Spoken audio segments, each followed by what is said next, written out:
David with entry number 352. Here in this weird glass, like, I don't really know what to call it. Kind of like what do you call these things in English? Like a deck. It's kind of like a deck, but it's covered, and it's kind of like outside, but you're not really outside. I think it's mainly for smoking and eating. I'm kind of here in the orientation for the 13th gen, and I've met all of them and have had so far a pretty good time, relatively speaking, because it hasn't been that much we've actually done.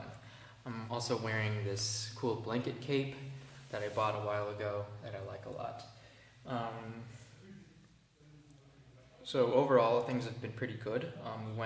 Woke up pretty early and went to Huangshan, which is a small city. It took about 1 hour 45 minutes to get there, which was harrowing, on an all-stop bus, which means it makes like 5 stops before it gets there.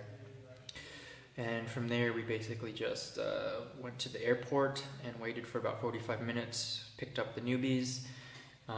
There were quite a few of them, but yeah, it was not bad. They seem pretty cool. I haven't really gotten to know any of them yet, but I have talked with some. Basically, chatted with them for a bit, had dinner, and then had this really nice lecture by a old Korean man about nature and and life, and how food is the center of the universe, and how how the universe is food and food is the universe, and that kind of stuff. A bit hippie stuff, but it was pretty good. He was a nice speaker, and he was in Korean, and one of the guys translated it.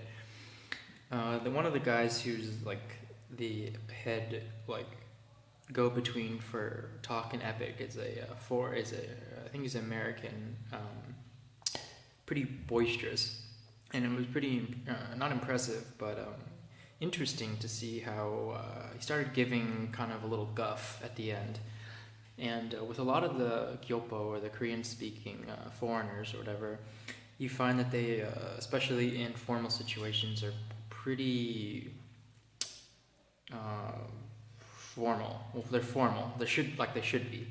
But there's every so often you get some that are the kind that give the Kyopo a bad name here in Korea, where they're fairly headstrong and self-absorbed, I would say, maybe egotistical, because they kind of have this mentality of, well, I can speak Korean and I can speak English, and I'm like I call them like daywalkers, because they look Korean, but they're not.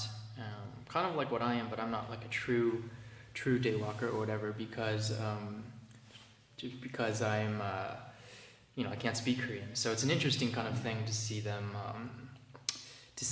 kind of be in Korea. But this guy, he started to cop a little bit of an attitude, which I was kind of insulted for the guy, because he's not doing anything wrong, and you're kind of acting like an asshole. So maybe that's just kind of an asshole being an asshole, but whatever. It is what it is. So anyway, that's about it. I'll talk with you tomorrow. We're heading to the DMZ, the Demilitarized Zone, tomorrow, and it should be a riveting experience. Thanks.